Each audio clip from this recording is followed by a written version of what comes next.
Esther chapter 9. So on March 7, the 2 decrees of the king were put into effect. On that day the enemies of the Jews had hoped to overpower them, but quite the opposite happened. It was the Jews who overpowered their enemies. The Jews gathered in their cities throughout all the king's provinces to attack anyone who tried to harm them. But no one could make a stand against them, for everyone was afraid of them. And all the nobles of the provinces, the highest officers, the governors, and the royal officials helped the Jews for fear of Mordecai. For Mordecai had been promoted in the king's palace, and his fame spread throughout all the provinces as he became more and more powerful. So the Jews went ahead on the appointed day, and struck down their enemies with the sword. They killed and annihilated their enemies and did as they pleased with those who hated them. In the fortress of Susa itself, the Jews killed 500 men. They also killed Parshandatha, Delphin, Aspatha, Paratha, Adaliah, Aridatha, Parmashta, Arisai, Aridai, and Vizatha, the 10 sons of Haman, son of Hammedatha, the enemy of the Jews. But they did not take any plunder. That very day, when the king was informed of the number of people killed in the fortress of Susa, he called for Queen Esther.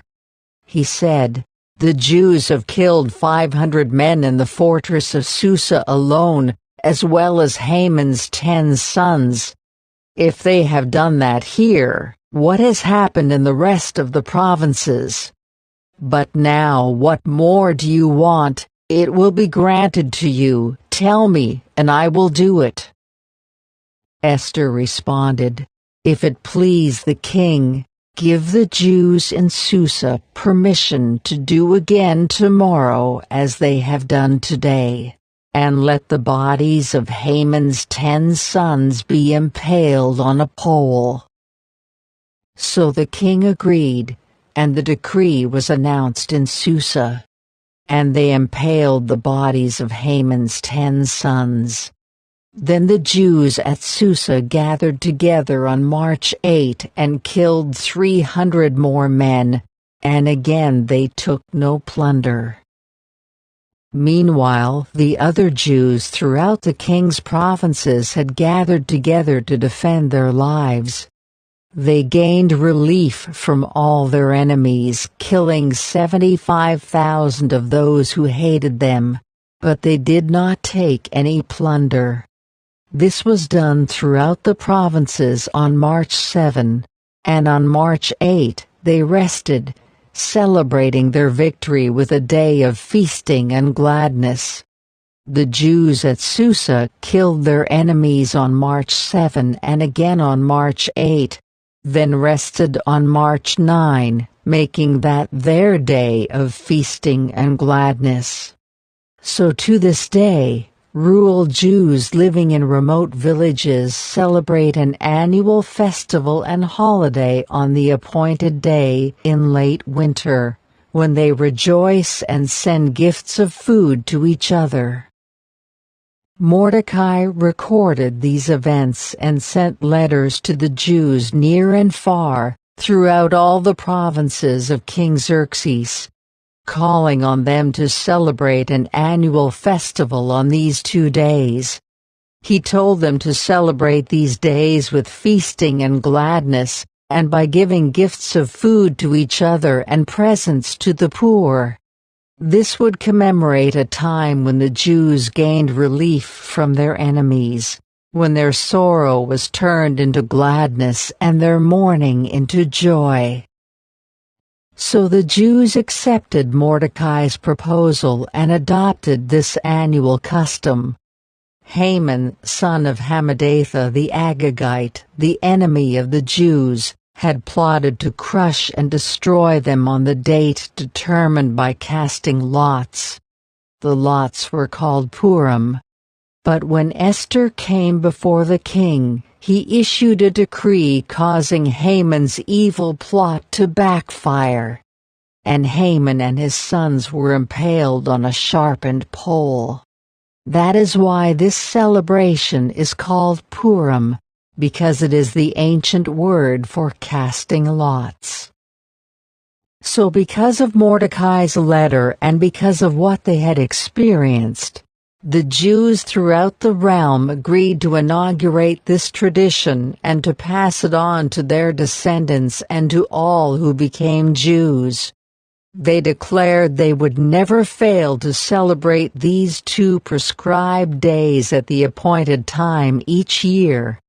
These days would be remembered and kept from generation to generation, and celebrated by every family throughout the provinces and cities of the empire.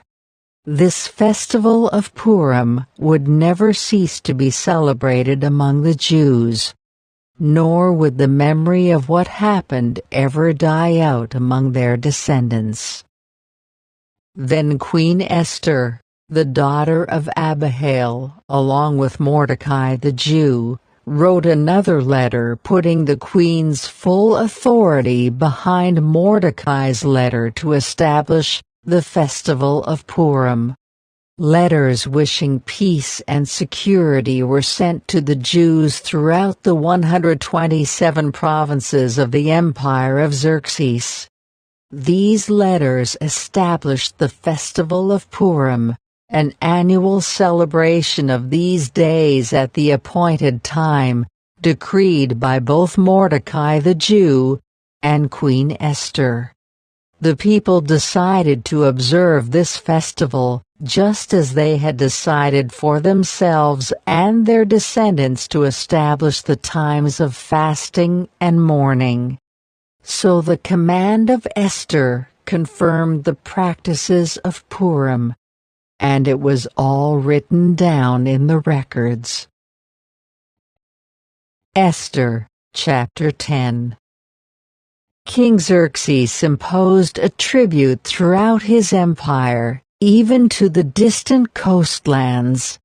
His great achievements and the full account of the greatness of Mordecai, whom the king had promoted, are recorded in the book of the history of the kings of Media and Persia. Mordecai the Jew became the prime minister with authority next to that of King Xerxes himself. He was very great among the Jews, who held him in high esteem, because he continued to work for the good of his people, and to speak up for the welfare of all their descendants.